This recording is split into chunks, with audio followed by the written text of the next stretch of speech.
días compañeros y asesor, mi nombre es Edith Jesús López González, mi matrícula es 21022236, soy estudiante de la Universidad Virtual del Estado de Guanajuato, el nombre del módulo es Derecho Procesal Penal, el nombre del reto es el reto 1, cuáles fueron los antecedentes latinoamericanos de la Reforma Constitucional Mexicana. La fecha de elaboración de este video es el día 31 de agosto del 2023. Ahora, dado seguimiento al reto, ¿cuáles son los antecedentes latinoamericanos de la Reforma Constitucional Mexicana? Las reformas procesales penales se han diseminado rápidamente en América Latina. En los últimos 15 años, 14 países latinoamericanos y un número sustancial de provincias y estados latinoamericanos han introducido nuevos códigos procesales penales. Si bien estas reformas no han sido exactamente iguales en todas estas jurisdicciones, las reformadores han descrito a estas reformas en términos similares como una movida de un sistema inquisitivo a uno acusatorio o adversarial. Las reformas tienen muchas características en común, incluyendo la introducción de juicios orales y públicos, la introducción y el fortalecimiento del Ministerio Fiscal y la decisión de poner al fiscal en lugar del juez a cargo de la investigación preliminar. También incluye dar más derechos a los imputados frente a la policía y durante la investigación preliminar, introducir el principio de discreción fiscal, permitir mecanismos de negociación y resolución alternativa de conflictos y expandir el rol y la protección de la víctima en el proceso penal. Primera pregunta: ¿a qué se refiere el autor cuando afirma que las reformas en materia de justicia penal se difundieron desde la periferia? Las leyes, normas y políticas públicas, como se difunden sea desde el centro de la periferia, esto es de países desarrollados a países en desarrollo, adoptantes de las reglas, normas o políticas públicas. En el caso de lo que este trabajo llama difusión desde la periferia, las leyes, normas y políticas públicas se difunden desde países periféricos a países centrales a otros países periféricos. En el derecho internacional señalan que los estados centrales pueden imponer leyes a otros estados mediante la fuerza, las amenazas u otros incentivos para avanzar sus propios intereses materiales. Neomarxistas sugieren que la difusión puede ocurrir mediante las presiones del capital internacional sobre países centrales y periféricos y a través de la expansión del capitalismo mundial. De acuerdo con la sociología institucional, la difusión ocurre cuando los países periféricos emulan las leyes, normas y políticas públicas de los países centrales. Neo-Bordieusianos enfatiza que las ideas se difunden cuando estas ideas sirven los intereses de las élites en cada tipo de países. Los análisis de redes enfatizan que las ideas pueden diseminar de los países centrales a los periféricos, porque los países centrales tienen más recursos, así como influenciar para tomar el primer paso en una cierta dirección, lo cual puede tener efectos de dependencia del camino tomando y efectos de redes sobre otros países. La difusión desde la periferia, como un tipo de difusión distintivo, son importantes por al menos tres razones. Primero, debe ser tenida en cuenta como una hipótesis que puede ser testeadas al estudiar procesos de difusión. Segundo, puede proveer claves sobre cómo las leyes, normas y políticas públicas se difunden en ciertas regiones del mundo. Y tercero, la posibilidad de que pueda ser iniciada desde países periféricos. Segunda pregunta: ¿qué distingue a los códigos inquisitivos y a los códigos acusatorios en Latinoamérica? La red de expertos activistas del sur fueron los autores intelectuales. Propusieron el reemplazo de códigos inquisitivos por acusatorios como una solución a un número de problemas. Acusatorio se refiere a procesos penales que son orales y públicos, distinguen entre las funciones de investigación y juzgamiento y proveen al Ministerio Fiscal, a la víctima y al imputado de un número de mecanismos para resolver el caso sin tener que ir a juicio. También incluyen amplios derechos para el imputado, participan popular en el juzgamiento del caso y permite que la víctima tenga un rol más importante en el proceso penal. Inquisitivo se refiere a procesos penales que presentan los rasgos opuestos. Inquisitivo: la fase de juzgamiento proveía insuficientes derechos al imputado durante la investigación preliminar.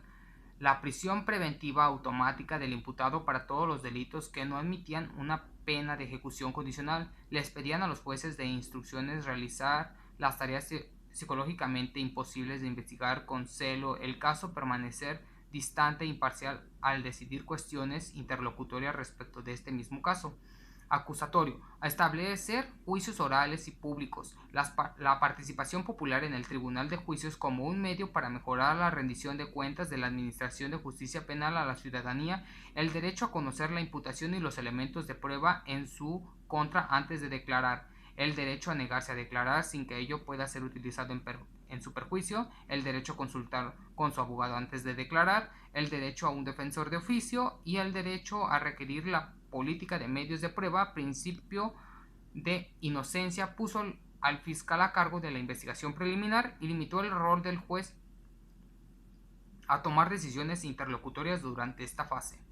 Un código acusatorio daría a los imputados, típicamente miembros de las clases bajas, más derechos contra el maltrato y castigos arbitrarios por parte de la policía, los fiscales y los jueces. Los procesos penales inquisitivos son arbitrarios, ineficientes y no transparentes, y que un código acusatorio es una de las soluciones a estos problemas. El sistema inquisitivo no permitía que todos los actores del proceso penal tuvieran un papel importante, equilibrio tan fundamental para aportar una justicia plena y total.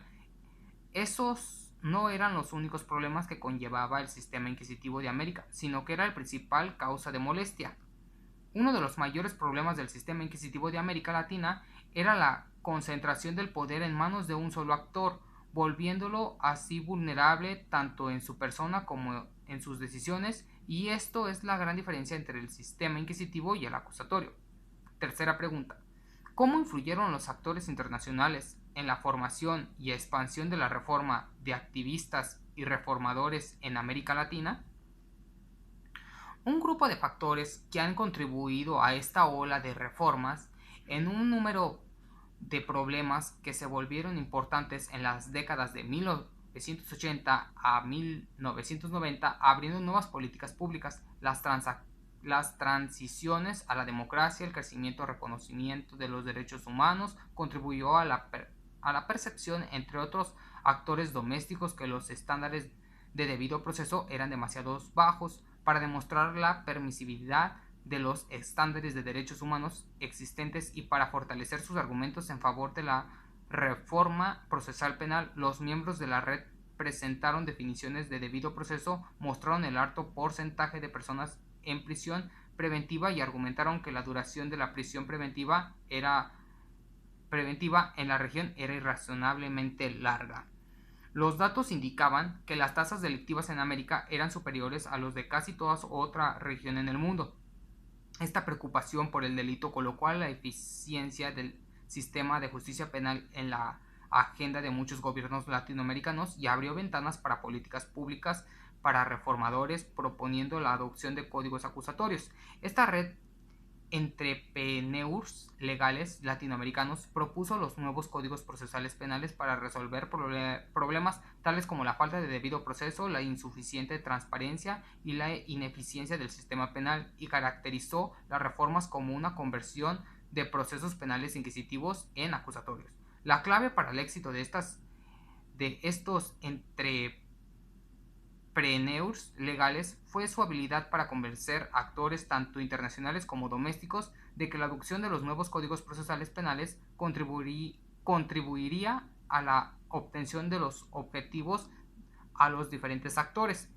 A medida que más países de América adoptaron nuevos códigos procesales penales, la referencia de los entrepreneurs legales a una tendencia regional también contribuyó a la diseminación de las reformas, ya que generó una especie de presión de un grupo sobre los actores de países que todavía no habían introducido reformas, contribuyendo a un efecto de cascada. Dado que esta red es un híbrido entre una red de expertos y una red de apoyo o movimiento social, este trabajo se refería a ella como una red de expertos activistas trabajaba de modo descentralizado.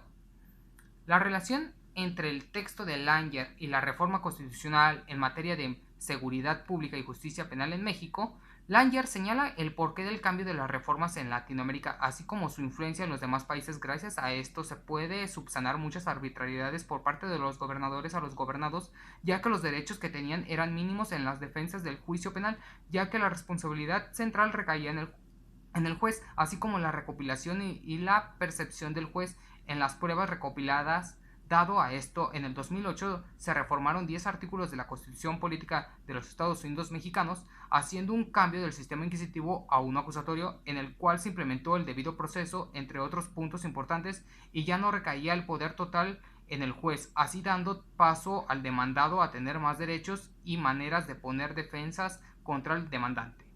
Muchas gracias.